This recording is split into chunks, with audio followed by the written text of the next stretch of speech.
अल्हम्दुलिल्लाहि नहमदुहु व नस्तईनुहु व नस्तगफिरुहु व नु'मिनु बिही व नतवक्कलु अलैहि व नऊज़ु बिल्लाहि मिन शुरूरि अनफुसिना व मिन सय्यिआति अमालिना मन यहदिहिल्लाहु फला मुदिल्ल लहु व मन युद्लिलहु फला हादिय लहु व नशहदु अल्ला इलाहा इल्लल्लाहु वहदहु ला शरीक लहु व नशहदु अन्न सय्यदना व हबीबना व नबियना व मौलाना मुहम्मदन अब्दुहु व रसूलुहु अम्मा बाद अऊज़ु बिल्लाहि मिनश शैतानिर रजीम बिस्मिल्लाहिर रहमानिर रहीम वला तक़ूलू लिमन युक़्तलू फ़ी सबीलिल्लाहि अमवात बल अहयाउम वलाकिन ला तशऊरून सदक़ल्लाहु मौलानल अज़ीम व बल्लगना रसूलुहुन नबियुल अमीनुल हबीबुल मतीनुल करीम व नहनु अला ज़ालिका लमिनश शाहिदीन वश्शाकिरीन वल्हम्दुलिल्लाहि रब्बिल आलमीन। बादे तौहीद के मतवालों, शमए नबूवत के परवानों, औलिया उम्मत के जानिसारों, गौसे आज़म के दीवानों, दोनों आलम के मालिको मुख्तार, सैयदे अबरारो अखियार, आकाए नामदार, मदनी ताजदार, सैयदुल आलमीन, जानी आलमीन, रहमतल लिल आलमीन, बहक्के ताहा व यासीन, अहमद मुस्तफा मुहम्मद मुस्तफा सल्लल्लाहु अलैहि वसल्लम की बारगाह में अकीदत और मोहब्बत के साथ दुरूद पाक का नजराना पेश करें। सल्लल्लाहु अलैहि नबी उम्मी वालिही सल्लल्लाहु अलैहि वसल्लम सलातो व सलामन अलैका या रसूल अल्लाह सल्लल्लाहु ताला अलैहि वसल्लम। आज का इजलास शहीद करबला इमाम आली मकाम की शान में रखा गया है। हर साल आप करते हैं, अल्लाह आपको और ताकत क़ुव्वत अता फरमाए कि आप ऐसी अजीम शान इजलास कायम करते रहें और करबला वालों की नजरों से आपको अल्लाह ताला माला माल फरमाए। हर साल पीर तरीक़त रहबर शरीयत मोहसिन मिल्लत सैयद पीर बाबू क़िबला तशरीफ़ लाते हैं, लेकिन इस साल बाहर जाने की वजह से आप नहीं आए, लेकिन उनकी नज़र करम हम पर यहाँ भी है वहाँ भी रहेगी, ऐसी उम्मीद अल्लाह से करते हैं। और यकीनन जिसका जो नज़रिया होता है और जो नीयत होती है तो अल्लाह ताला उसको उसमें कामयाबी अता फरमाता है। ये अजीम शान इजलास मुंसलिक है इमाम अली मकाम से। इनकी मुकद्दस जिंदगी के एक एक लम्हात को देखें, उनके जैसा दूसरा कोई हुसैन पैदा हो नहीं सकता। और वो ऐसे घराने के हैं बे इजाजत जिनके घर जिब्रील आते नहीं, कद्र वाले जानते हैं कद्र शाने अहले बैत। और ये अजीम मारका है और इसमें फरमाते हैं तपती हुई रेत के बिस्तर पे सोया वो हुसैन, तपती हुई रेत के बिस्तर पे सोया वो हुसैन, जिसने अपने खून से दुनिया को धोया वो हुसैन, जो जवां बेटे की मैयत पे न रोया वो हुसैन, जो जवां बेटे की मैयत पे न रोया वो हुसैन, 72 जख्म खाकर मुस्कुराया वो हुसैन, 72 जख्म खाकर मुस्कुराया वो हुसैन, शेर के मानिन मक्तल में आया वो हुसैन, शेर के मानिन मक्तल में आया वो हुसैन, जिसने सब कुछ खो के कुछ भी न खोया वो हुसैन। ए करबला की खाक उस एहसान को न भूल, ऐ करबला की खाक उस एहसान को न भूल, तड़पी है तुझ पे लाश जिगर गौसे बतूल, कत्ले हुसैन असल में मर्गे यजीद है, कत्ले हुसैन असल में मर्गे यजीद है, इस्लाम जिंदा होता है हर करबो बला के बाद। वो आज भी इस्लाम जिंदा है, कल भी जिंदा रहेगा, कयामत तक जिंदा रहेगा, इसलिए कि कटने वाले आज भी जिंदा है और पानी पीने वाले आज भी प्यासे हैं और उनका कोई नामो निशान नहीं है। मेरा हुसैन कल भी जिंदा था, मेरा हुसैन आज भी जिंदा है। अल्लाह तबारक व तआला कुरान करीम में फरमाता है, वला तकूलू लिमन युक्तलू फी सबीलिल्लाहि अमवात बल अहयाउम वलाकिन ला तशउरून। अल्लाह की राह में मारे जाने वालों को मुर्दा न कहो, बल्कि वो लोग जिंदा हैं, तुम उनकी जिंदगी को समझ नहीं सकते। दूसरी जगह रब फरमाता है, वला तहसबन्नल्लज़ीना कुतिलू फी सबीलिल्लाहि अमवाता बल अहयाउम इंद रब्बिहिम युरज़कून। उन्हें मुर्दा गुमान भी न करना, मेरी जानिब से उन्हें रिज्क मिलता है।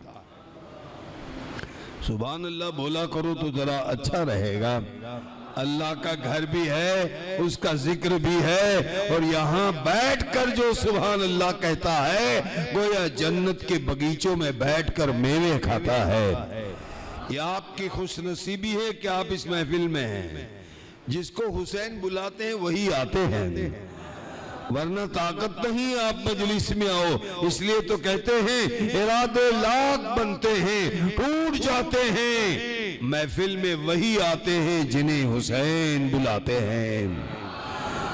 नारे तकबीर, नारे रिसालत, नारे हैदरी, जनाब हसनैन बाबू किबला, नारे तकबीर, नारे रिसालत।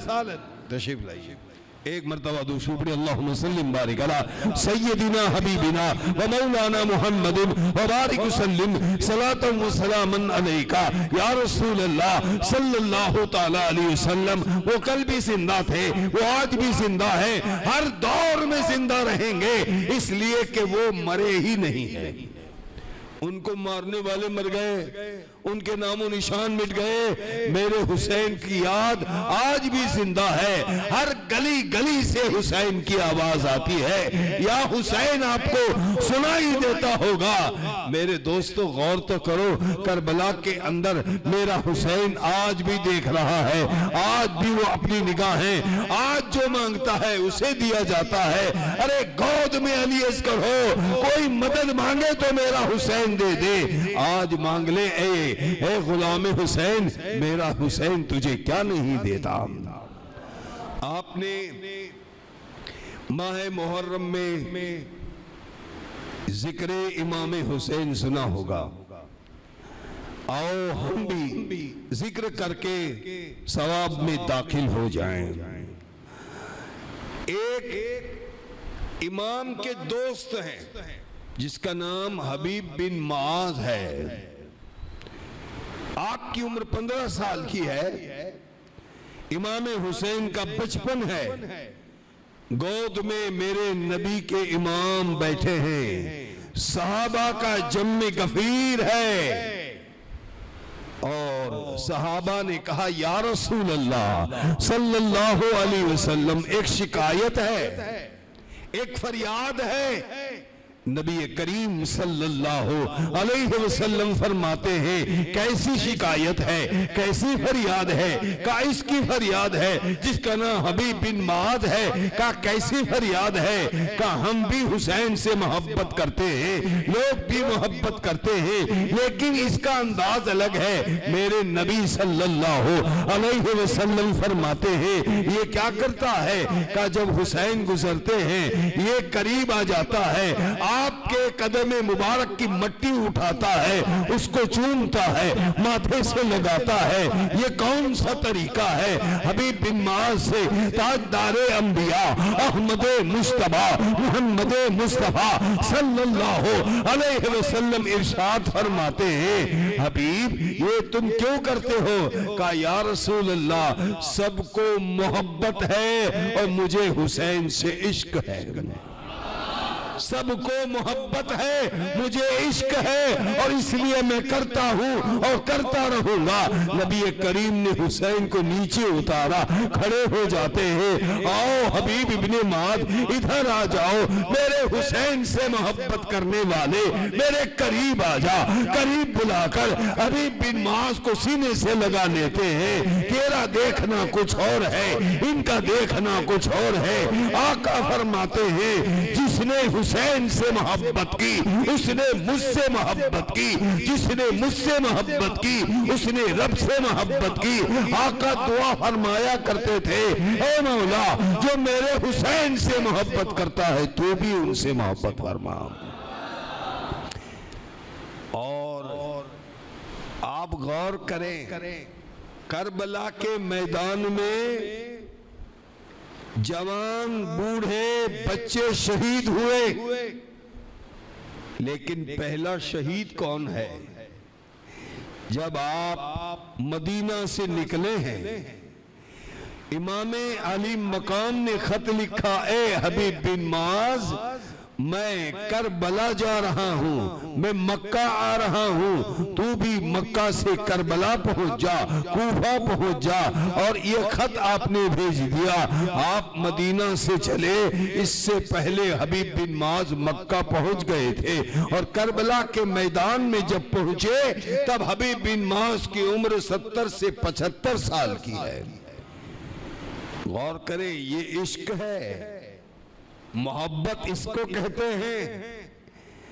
आप अगर 50,000 रुपया खर्च करके रोजा बनाते हैं और उसकी बेअदबी करके उसको फिर डाल देते हैं, लेकिन आपने कभी हुसैन का रोजा देखा है? दरवाजा सोने का है, गुंबद सोने का है, कितना सोना है मेरे हुसैन के रोजे को कभी देखा है? अरे वहां के खादिमों से पूछो ये क्या है, ये कौन सी जगह है?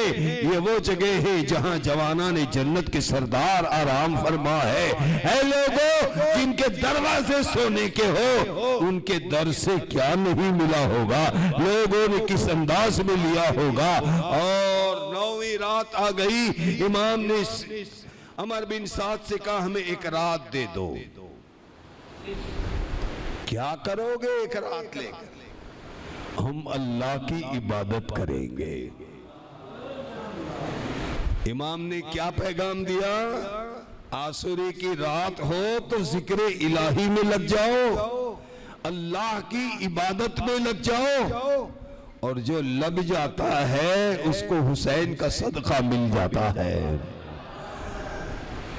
आपने सबको जमा किया, जमा करके कहा अली अकबर चिराग बुझा दो। चिराग बुझा दिया गया। इमाम कहते हैं ऐ लोगों ये मेरे खून के प्यासे हैं, ये मेरी गर्दन चाहते हैं, तुम्हारे यहाँ रहना न रहना कोई मतलब नहीं है, इसलिए जो जाना चाहे वो जा सकता है, मैं अपनी तरफ से इजाजत देता हूँ।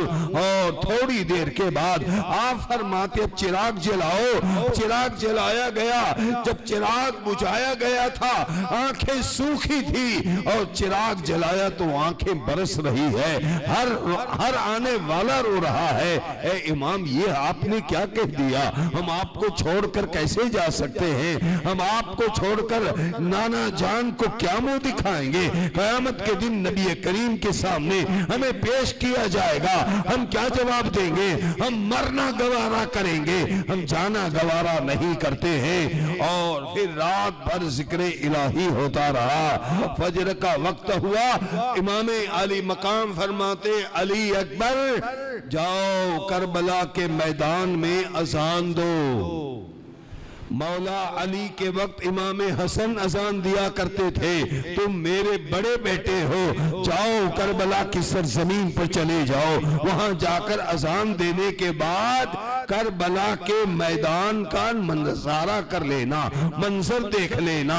अली अकबर पहुंच जाते हैं, अल्लाह अकबर की सदा बुलंद होती है, अजान खत्म होती है।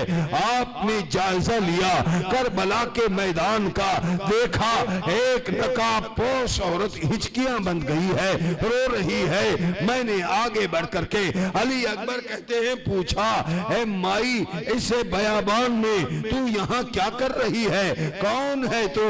तेरी हिचकी क्यों बंद रही है? अपने पल्लू से इस जमीन को साफ क्यों कर रही है? लेकिन मुझे कोई जवाब नहीं मिला। मैं वापस आ गया खेमे में। इमाम आली मकाम से मुलाकात हुई। मेरे इमाम कहते हैं, बेटा अली अकबर, तुमने करबला के मैदान का जायजा लिया?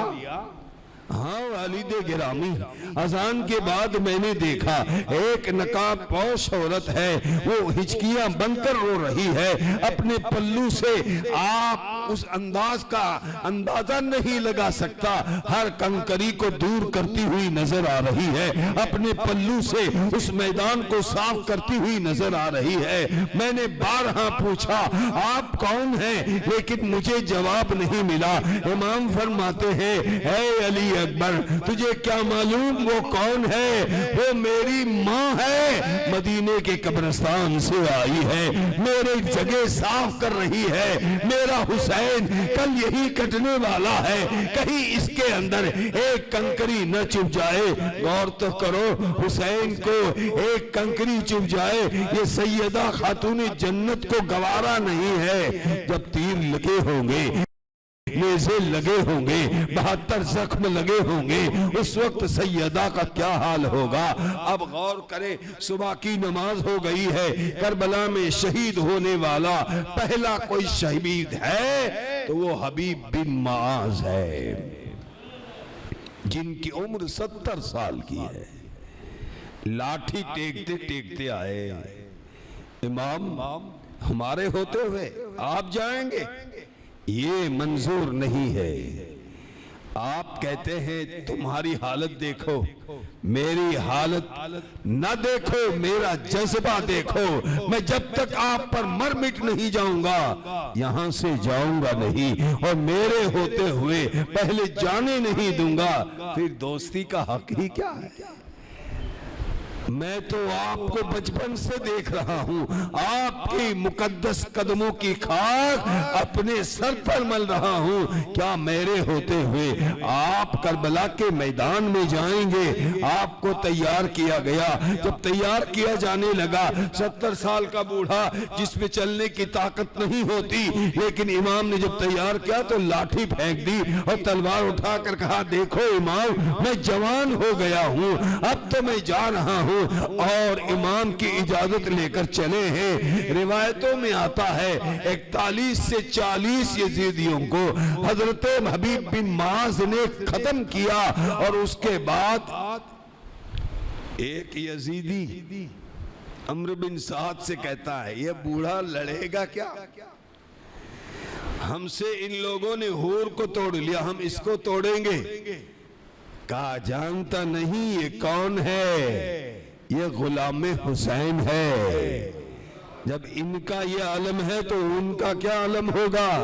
ये तो गुलामों का आलम है। का नहीं नहीं, जाने तो दे। पानी का प्याला लेकर आगे पहुंचा, और जब आगे बढ़ता है, हबीब बिन माज ने तलवार मियान में कर ली। उसने सोचा चलो काम बन जाएगा, तलवार मियान में हो गई है, अब हबीब बिन माज मेरा ये काम कर देंगे, यानी हमारी तरफ आ जाएंगे। करीब आकर कहता है, वहां तुझे क्या मिला है? प्यास भूख मिली है, यहाँ आ जा, मैं पानी पिला दूंगा, ये पानी तेरे लिए लाया हूं।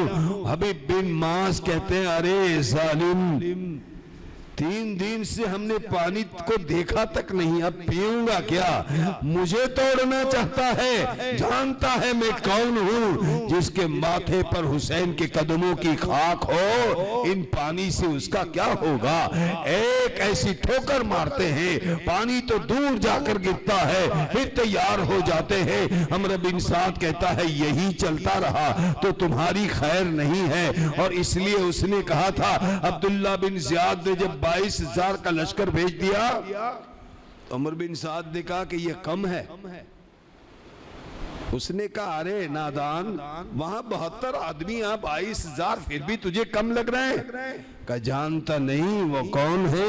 ये अली के शेरों के शेर है। एक आदमी 1,000 पर भारी है। अगर तू इनकी ताकत देखता तो कभी हमसे न कहता का अभी तो इतने ही काफी है। 22,000 थे, फिर भी उन्हें यकीन नहीं था कि इन शेरों का हम मुकाबला कर लेंगे। चारों तरफ से तीरों की बौछार होती है। हबीब बिन माज नीचे गिरते हैं और आवाज देते हैं अदरिकनी या हुसैन, मेरे करीब आइए, इमाम मेरे नजदीक आइए।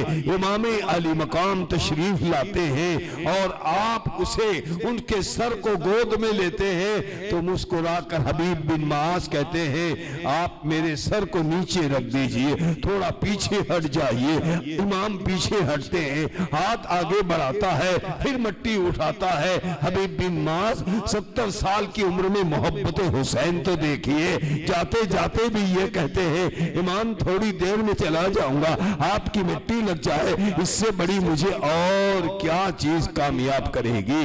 और मैं अपनी दोस्ती का हक अदा करते हुए जा रहा हूँ। ये वो अजीम इंसान थे जिन्होंने करबला में अपनी जान को कुर्बान कर दिया। गौर और फिक्र की नजर से देखे, 13 मुहर्रम को करबला से काफिला चला। 72 नेज़ों पर 72 सर है, 28 बच्चे, 60 से 65 औरतें हैं। एक बात आपसे और ज़मनन अर्ज कर दूं, हर खतीब अपने हिसाब से कहता है कि चादर खींची गई, बालियां खींची गई, लेकिन आओ हम देखें अल्लाह जब अपने दोस्तों की चादर खींचने नहीं देता तो ये तो खानदानी अहले बैत है। राबिया बसरी घर में सो रही है, कम्बल ओढ़ा है आपने, चोर घर में घुसता है, आगे बढ़ता है, चलो इसको खींच लूं, अभी खींचना चाहता है कि अंधा हो जाता है, फिर आगे बढ़ता है, चलो खींच लूं, फिर अंधा हो जाता है। 3 मर्तबा ऐसा किया तो उसको एहसास हुआ कि जब भी आगे बढ़ता हूं मेरी आंखें चली जाती है। ऐसा तो क्या है, आवाज आती है, राबिया सो रही है, उसका रब तो जागता है। जब राबिया की चादर नहीं खींच सकता एक चोर, तो ये यजीदी ज़ैनब की चादर क्या खींच पाएंगे। अंदाजा कीजिए मेरे दोस्तों, कौन है ये लोग। आओ इनके प्यारे हवाकियात और हालात सुनो, तुम्हारा दिल दहल जाएगा। ऐसे आलम में भी उन्होंने लोगों को नवाजा है, और कैसा नवाजा है। हुसैन कल भी जिंदा थे, हुसैन आज भी जिंदा है। उनको यकीनन जकड़ा गया है, जंजीरों में जकड़ा गया। सबसे पहले तो किसी को पहनाया वो ज़ैनुल आबिदीन है। आपने लंबा सफर किया और ये मत समझो कि वो मजबूर थे, एक लम्हा में वो जंजीर तोड़ सकते हैं। उनमें उतनी ताकत है, उनमें उतनी कुव्वत है। अब मेरे दोस्तों, उन काफिले को लेकर जब रात की तारीकी में चले हैं, ढोल बजाते हुए चले हैं, ताशे बजाते हुए चले हैं, और चलने के बाद जब एक मकाम आता है, आगे आगे सरे हुसैन है, पीछे सारे सर है। आपका सर बड़ा ही हल्का है, लेने वाला बड़े आराम से चला जा रहा है। थोड़ी ही दूर आगे बढ़ता है कि सर इतना वजनदार हो जाता है कि वो उठाने के काबिल नहीं रहता। फिर 2 आदमी आए, 10 आदमी आए, 50 आदमी आए, सरे हुसैन को उठा न सके तो हैरान हो गए कि चले तो कैसे चले। सरे हुसैन आगे बढ़ ही नहीं रहा है, इतना वजन हो गया है कि हम सर को लेकर आगे कैसे बढ़े। जानते थे हुसैन तो कल भी जिंदा थे, आज भी जिंदा है। अब यजीदी सामने आए, हुसैन आजम के सर के सामने खड़े होकर कहा, इमाम आगे बढ़ जाइए वरना आपके बेटे ज़ैनुल आबिदीन को हम मार देंगे, तलवार से वार करके खत्म कर देंगे। सरे हुसैन से आवाज आती है, अरे जालिम, मेरी बेटी सकीना ऊंट से गिर गई है, जब तक लाओगे नहीं ये सर आगे बढ़ेगा नहीं। ये सर का आलम है तो धड़ का आलम क्या होगा। सर अपने काफिले की रखवाली कर रहा है, है। और जब लोग कहे देखा एक घड़े में हजरत सकीना गिरी है, उठाकर लाए तब सर चला है। कल भी जिंदा थे, आज भी जिंदा है। और ऐसे मकाम पर काफिला आया जहां एक अंधा भिखारी भीख मांग रहा है, साथ भी एक बच्चा है। जब आवाज सुनी ढोल की तो बच्चा अपने बाप से कहता है, मालूम होता है वालिद गिरामी कोई बारात आ रही है, बाजे गाजे के साथ आ रहे हैं। बाप ने कहा कि चलो तब तो अच्छी भीख मिल जाएगी। लेकिन जैसे जैसे काफिला करीब आया, सरों को देखा, बच्चा हैबत में आ गया कि ये क्या हो रहा है। उन जालिमों ने ऊंटों पर बंधे हुए लोगों को देखा, जिन जालिमों ने जुल्म किया था। बच्चा हैरान है और अपने बाप को कौन ही मारता है। बाबा ये बारात नहीं है, सर दिख रहे हैं, बांधी हुई औरतें दिख रही है, एक नौजवान के गले में, पैरों में, हाथों में बेड़ियां हैं। लेकिन वो भीख मांगने वाला था। उसने कहा, ए काफिले वालों, नबी की खैरात देते जाओ। ये आवाज जब हजरत ज़ैनब ने सुनी तो हजरत फिजा से कहती है, कौन मांग रहा है खैरात, कौन मांग रहा है। कहा कोई अंधा है। कहा एक बार उससे कहो। फिर वो अल्फाज बोले, बहुत दिनों के बाद मैंने किसी साइल की आवाज सुनी है। कहते हैं उससे कहा गया एक बार और बोल दे, तो उसने कहा अली के घर की खैरात दे दो, नबी के घर की खैरात दे दो। जब ये 3 बार बोल चुका, हजरत ज़ैनब ने फिजा से कहा, जाओ उससे कहो जो आखिरी ऊंट आ रहा है, वो जब गुजर जाए तो उस ऊंट के पैर के निशान को हटाना, तुझे इतना मिलेगा कि तेरी पुश्तें तक कभी भीख नहीं मांगेगी। उस ऊंट पर कौन था? उस ऊंट पर हजरत सकीना को बिठाया गया था।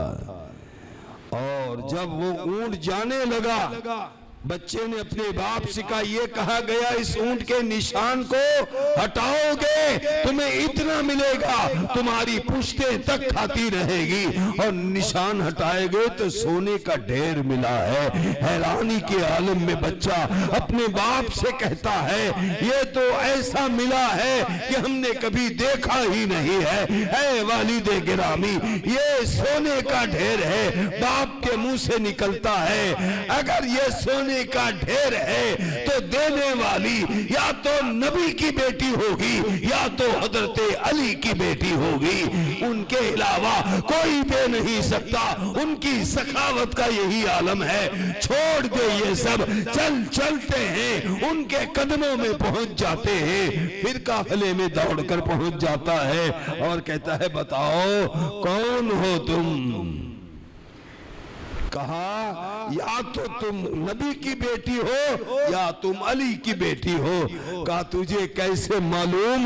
कहा, मैंने दौर वो भी देखा है। मैं अंधा जरूर हूँ, लेकिन देने में जो नबी के घराने ने दिया है वो किसी ने नहीं दिया है।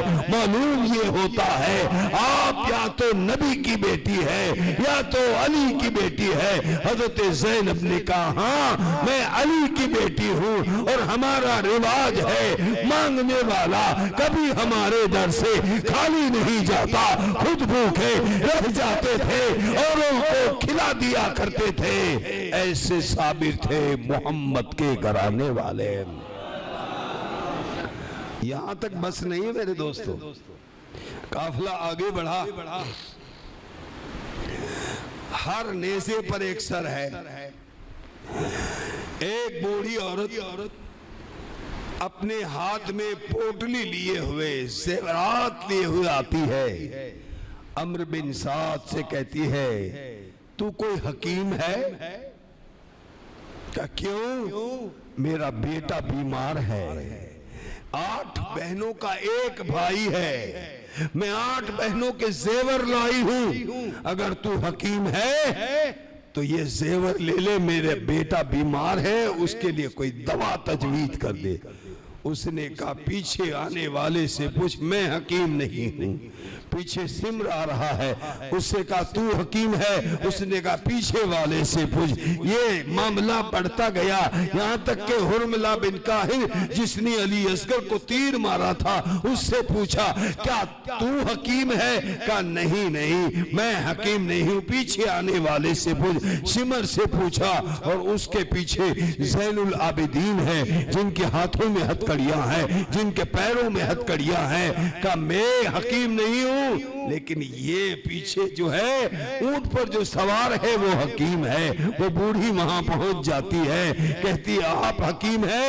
हजरत ज़ैनुल आबिदीन ने सर उठाकर कहा मैं भी हकीम हूं, मेरा बाप भी हकीम है, मेरा दादा भी हकीम है, मेरा नाना भी हकीम है। कहा फिर मेरे घर चलो, मेरा बेटा बीमार है, मैं अभी इसकी कैद में हूं, जब तक ये इजाजत नहीं देगा मैं नहीं आ सकता।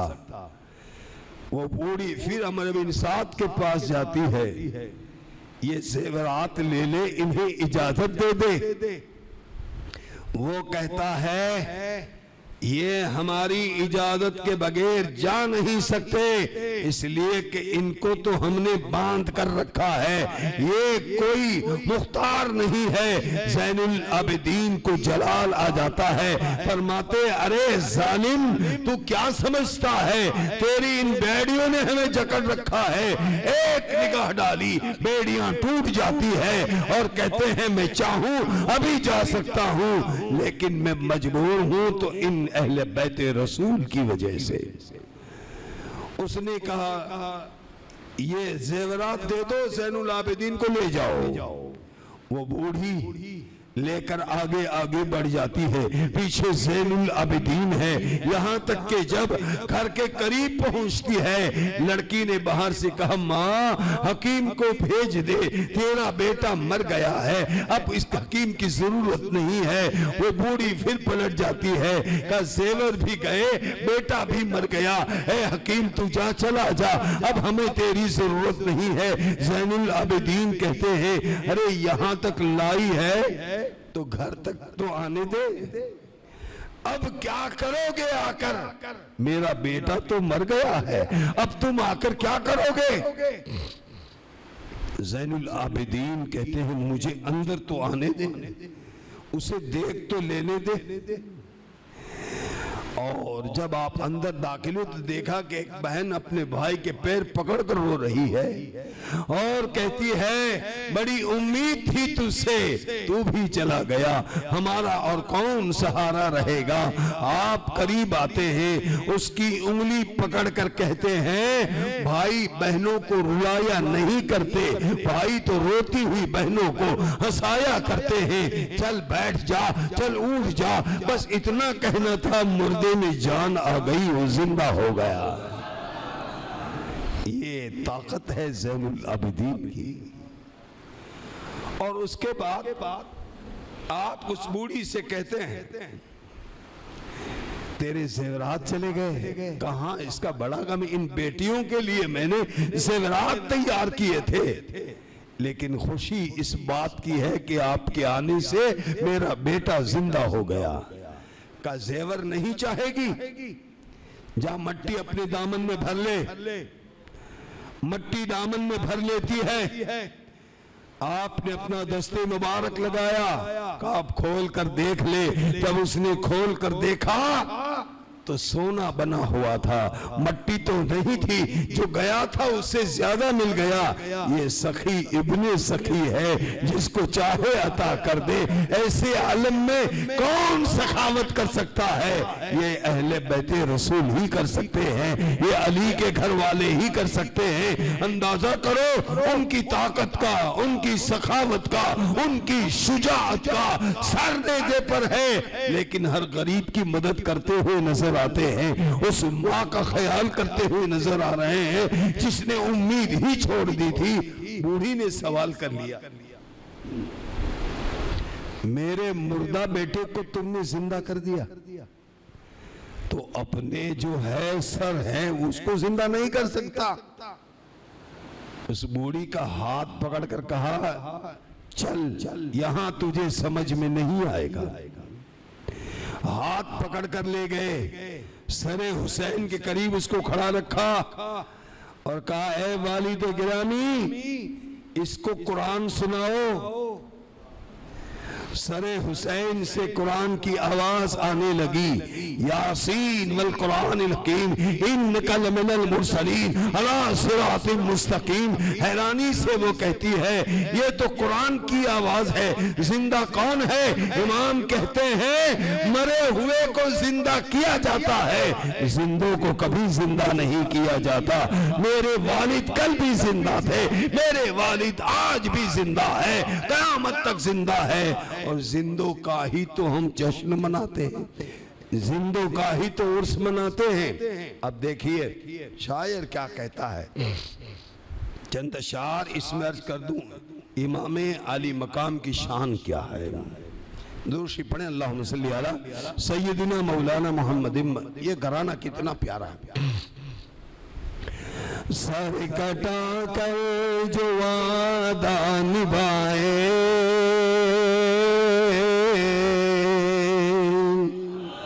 सर कटा कर जो वादा निभाए, वो घराना है मौला अली का। घर का घर दीन पे जो लुटाए, घर का घर दीन पे जो लुटाए, वो घराना है मौला अली का। बंदगी का सलीका सिखाए, वो घराना है मौला अली का। चढ़ के नेज़े पे कुरान सुनाए, चढ़ के नेज़े पे कुरान सुनाए, वो घराना है मौला अली का। सर कटा कर जो वादा निभाए, वो घराना है मौला अली का। कूफा के बाजार में, कूफा की गलियों में जब सरे हुसैन को घुमाया जा रहा था और एक मकान के सामने उस सर को रखा गया, उस मकान में कोई कुरान पढ़ रहा था। सूरह कहफ पढ़ते पढ़ते इस आयत पर पढ़ने वाला पहुंचा, अम हसिबता अन्ना अस्हाबल कहफे वरकीम कानू मिन आयातिना अजबा। सरे हुसैन से आवाज आती है, इन्ना कतलल हुसैने काना मिनहु अजबा। ए कुरान के पढ़ने वाले, अस्हाबे कहफ के किस्से से ज्यादा मेरा किस्सा अजीब है। सर है कुरान पढ़ने वाले को जवाब दे रहा है, ये जिंदा नहीं तो और क्या है। वो भी जानते थे ये जिंदा है, उनका आज नामो निशान नहीं है। लेकिन एक ज़ैनुल आबिदीन के आने के बाद पूरी दुनिया का सर्च करो, कौन सी वो जगह है जहां सैयद नहीं है। अल्लाह ने वो बरकत अता फरमाई है। और एक शेर में कहते हैं कि जब इमाम आली मकाम छोटे से अली असगर को शहीद होने के बाद अपनी गोद में लेकर जा रहे थे, तो आवाज आती है, हुसैन हमें बचाइए। जैसे आशिक होते हैं उनकी तमन्नाएं भी वैसी होती है। हमारी तमन्ना क्या है, मदीने पहुंच जाएं, सरकार के रोजे का दीदार करें। फिर इमाम हुसैन की तमन्ना ये है, करबला पहुंच जाएं, इमाम आली मकाम के रोजे का दीदार करें।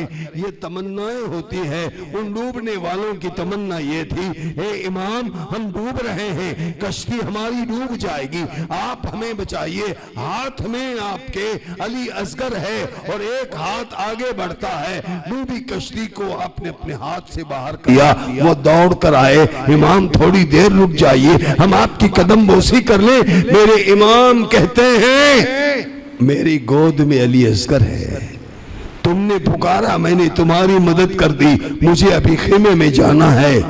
यहाँ क्या है, आपने सागर से कश्ती को उभार लिया और अजमेर में क्या है, पानी को बुला लिया। यहाँ डूबती कश्ती को उठा दिया, वहां पानी को बुला लिया है। तो कहते हैं डूबी कश्ती को वापस बुलाए, कोई गागर में सागर बुलाए, हुक्म पानी पे अपना चलाए, हुक्म पानी पे अपना चलाए, वो घराना है मौला अली का, हुक्म पानी पे अपना चलाए, वो घराना है मौला अली का। और जब काफिला मक्का से चला था, मदीना से चला था, इमाम हुसैन ने हज़रत ज़ैनब से कहा बहन चलो, मैं जा रहा हूं मेरे साथ। तो आपने कहा ए भाई, मैं अपने शौहर से इजाजत ले लूं।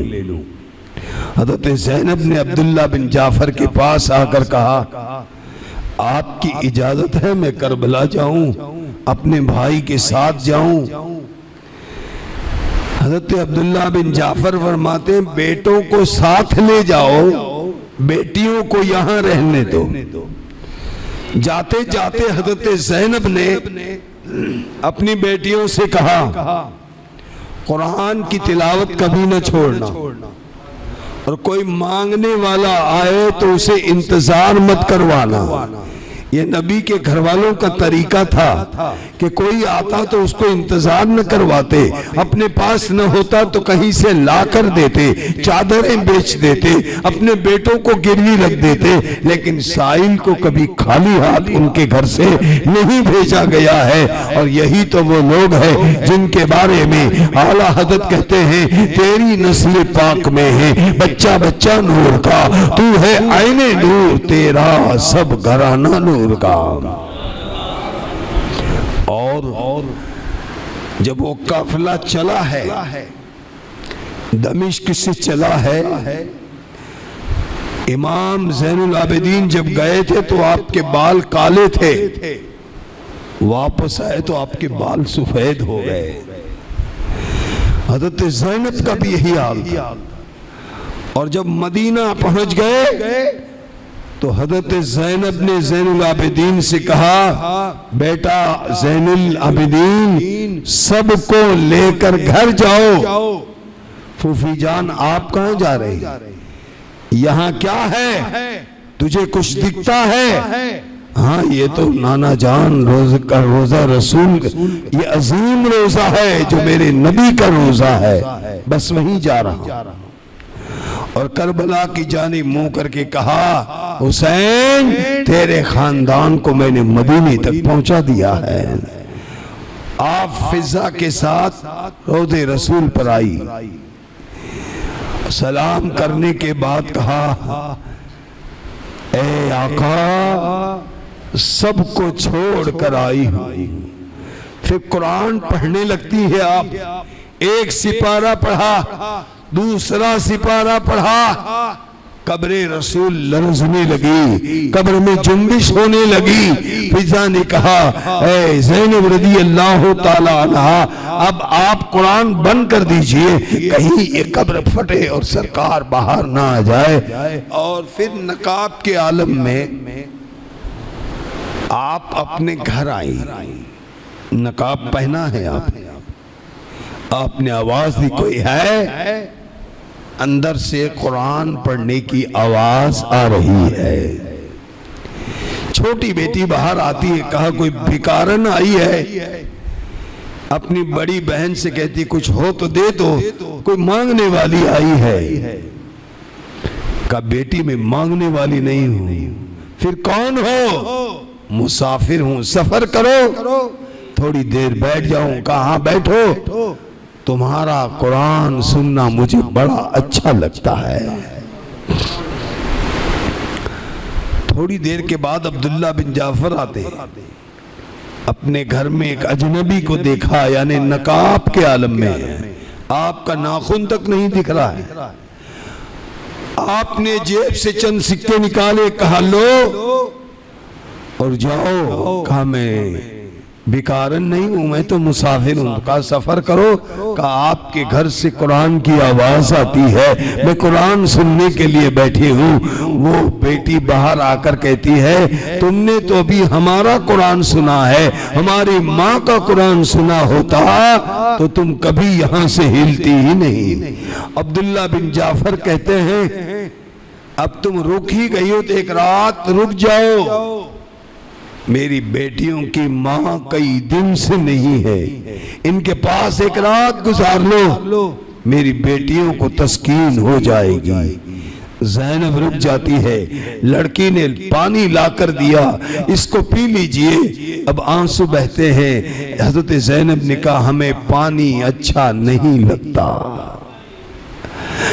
ये आवाज तो जानी पहचानी मालूम होती है। बताइए आप कौन है? नकाब हटाइए, या तो ये आवाज मेरी माँ की है, किसी मुसाफिर की नहीं हो सकती। नकाब हटाया तब वो पहचान नहीं पाई, मेरी माँ का चेहरा ऐसा नहीं था, मेरी माँ के बाल काले थे, आपके तो बाल सफेद हो गए हैं। चेहरे पर झुर्रियां नजर आई है। कहती है बेटी मैं सब कुछ लुटा कर आई हूँ, नाना के दीन को बचा कर आई हूँ। मैंने अली अकबर को कटते हुए देखा है, मैंने कासिम को कटते हुए देखा है, मैंने हुसैन के शरीर पर तीरों की बौछार देखी है, मैंने प्यास देखी है।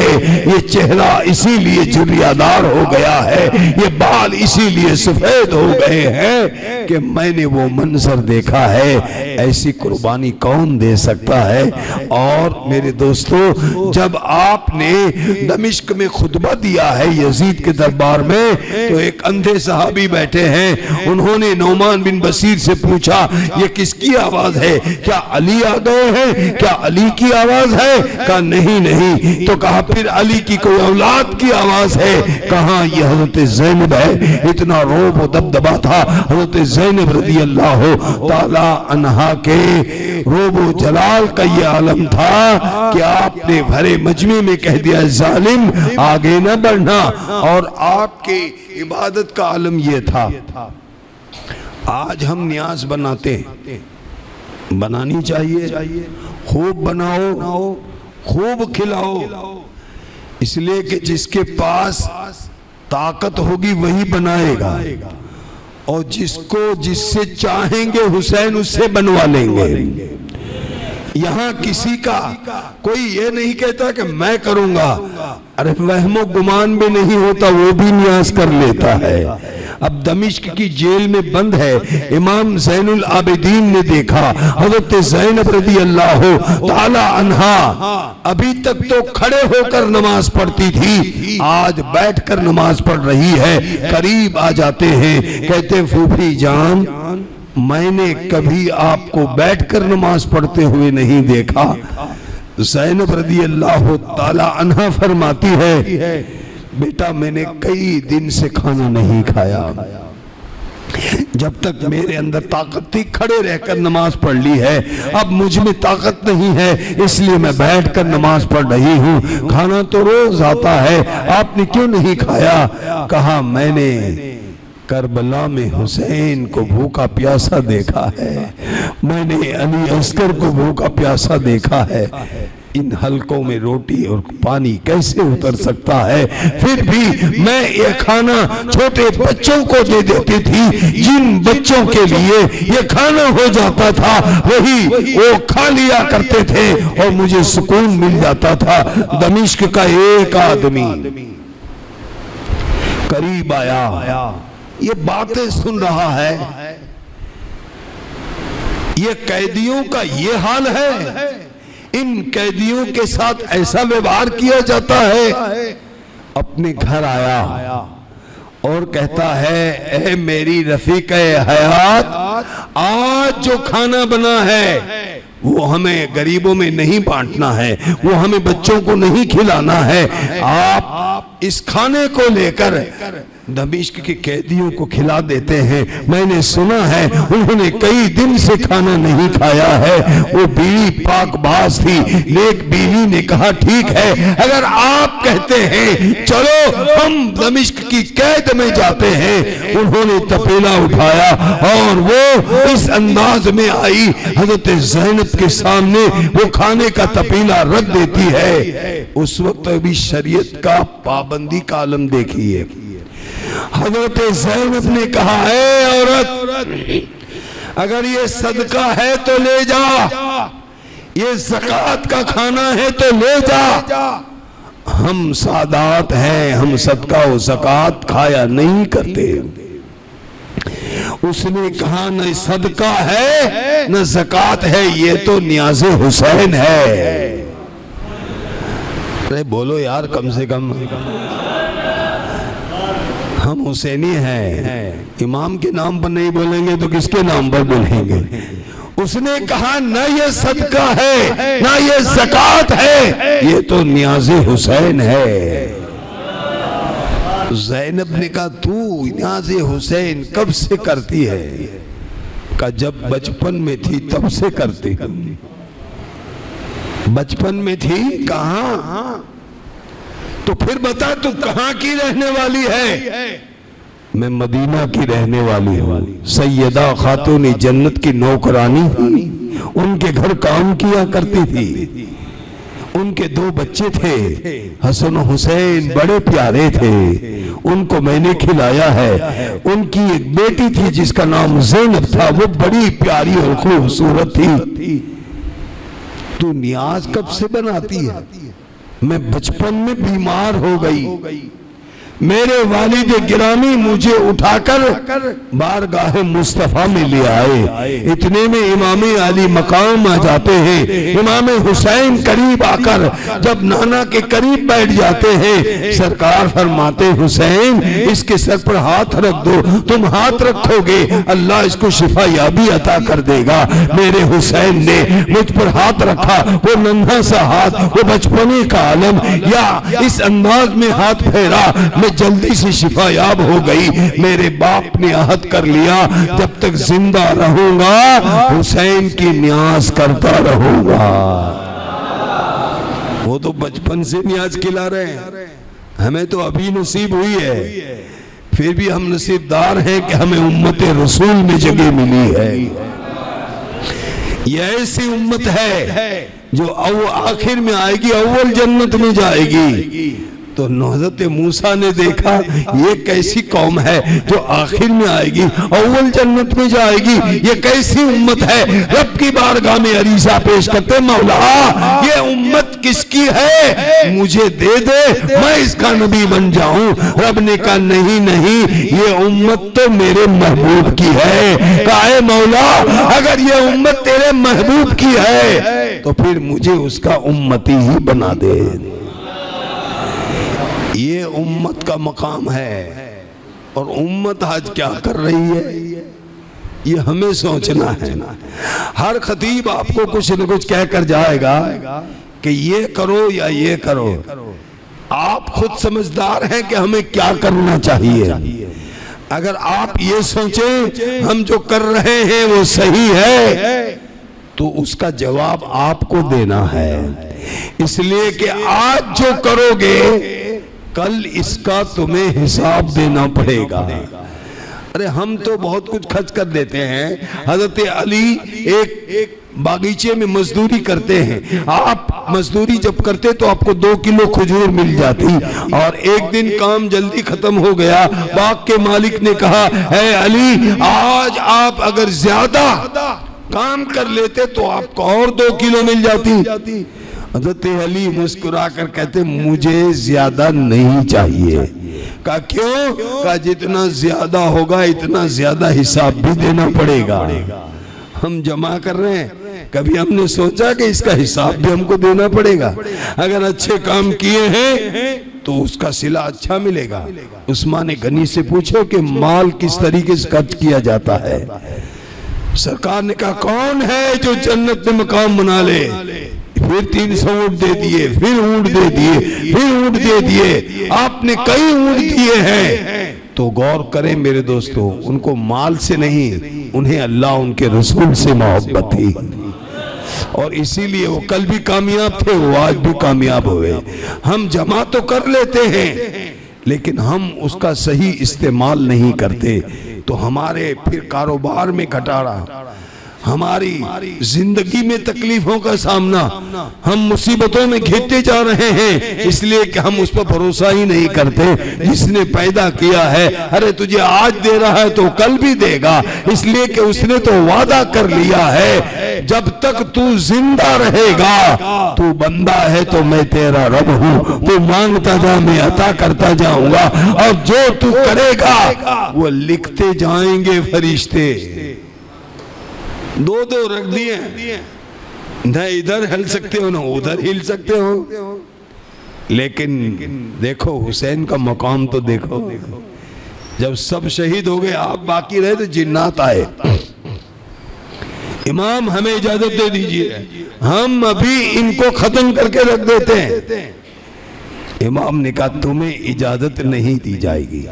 क्यों? कहा तुम तो इनको देखोगे, ये तुम्हें नहीं देखेंगे, ये नाइंसाफी मैं नहीं कर सकता।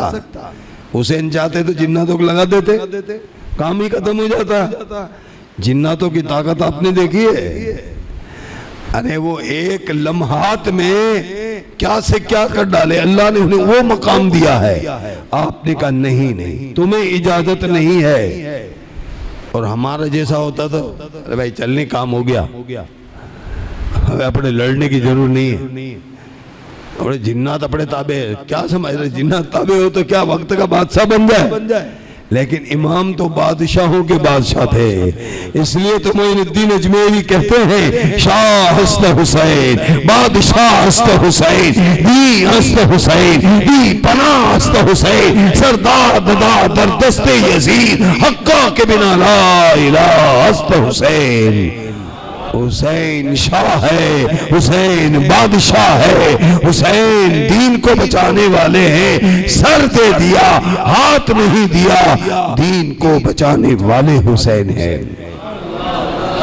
तो उस बच्ची ने कहा, उस औरत ने कहा कि मैं तंदुरुस्त हो गई, मेरे वालिद गिरामी ने उस दिन से अहद ले लिया कि जब तक जिंदा रहेंगे न्याज़े हुसैन करते रहेंगे। मेरी शादी दमिश्क में हो गई, और मैं जब विदा हुई थी, नौकरानी थी फातिमा के घर की, तब मुझे एक वसीयत की थी कि कैदियों का ख्याल करना। ये फातिमा के इल्म का आलम है, मेरे नबी के इल्म का आलम क्या होगा। और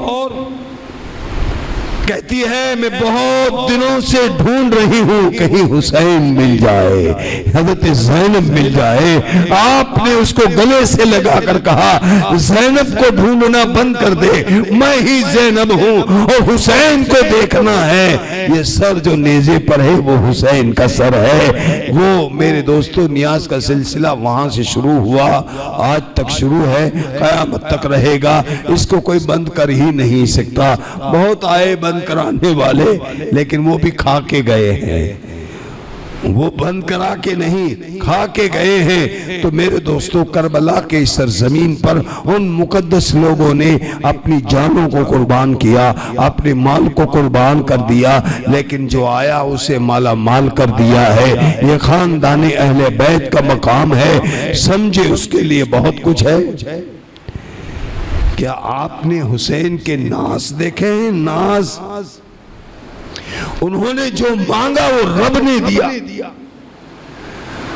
हजरत जिब्रील दाहिया कल्बी की शक्ल में सरकार की बारगाह में आया करते थे, वो बड़े खूबसूरत थे। और इमाम हुसैन और इमाम हसन जब बचपन में नबी के पास जाते तो दाहिया कल्बी से लिपट जाते। दाहिया कल्बी बाजार से आते, इमाम हुसैन कभी उनकी जेब में हाथ डाल देते, फल निकाल लेते बाहर। एक दिन आप हाजिर नहीं थे, जिब्रील अमी हजरत दाहिया कल्बी की शक्ल में आए और इमाम हसन हुसैन लिपट गए। अब एक नजर सरकार देख रहे हैं, एक तरफ हजरत जिब्रील देख रहे हैं। मुस्कुरा कर कहते हैं आका फिक्र न करे, आपका दाहिया कल्बी बाजार से लाकर देता होगा, आपका जिब्रील आज जन्नत के फल हसन हुसैन को खिलाएगा। ये मकाम था इनका, और जिनके लिए मेरे आका सजदा लंबा कर दे उस हुसैन का आलम क्या होगा। आप अंदाजा तो कीजिए, उनके मकाम उनके दर्जात को देखिए। मेरे दोस्तों ये सारी चीजें की है किस लिए? कानून मोहम्मदुर रसूलुल्लाह को बचाने के लिए, दीन को बचाने के लिए। आज गली गली में कलमा जो पढ़ा जा रहा है, ला इलाहा इल्लल्लाह मुहम्मदुर रसूलुल्लाह की जो सदा आ रही है, ये मेरे हुसैन का सदका है। अगर आपका कुंबा और आपका कबीला करबला में शहीद न होता, न नमाजें मिलती, न रोजे मिलते, न हज्जो सकात मिलती, हमें कुछ न मिलता। न जाने हम कौन से गुमराही के मकाम पर खड़े होते। ये कर्म है मेरे हुसैन का, दीन भी बचा लिया, नाना के कानून को भी बचा लिया, और कयामत तक लोग या हुसैन के नारे लगाते रहेंगे, याद करते रहेंगे। और क्यों न हो मेरे दोस्तों, कत्ले हुसैन असल में मर्गे यजीद है, इस्लाम जिंदा होता है। हर करबू बला के बाद आप मुबारकबाद के काबिल हैं कि आपने ऐसी अजीम शान जलसे में आकर शिरकत करके खिराज अकीदत पेश किया है। हम यही दुआ करते हैं कि अल्लाह ताला हमें इमाम हुसैन की सच्ची मोहब्बत अता फरमाए, हमें सच्चा गुलाम बनाए, और जिन्होंने इस जलसे में हिस्सा लिया है दामे दिनमे सुखमे कदमे, अल्लाह ताला उन्हें तरक्की और कामयाबी अता फरमाए। और खुसूसन मौलाना जाफर जो हर जलसे में हाजिरी है, अल्लाह इनके इल्म में उम्र में बरकत अता फरमाए। वाखिरु दावाना अनिल हम्दुलिल्लाहि रब्बिल आलमीन।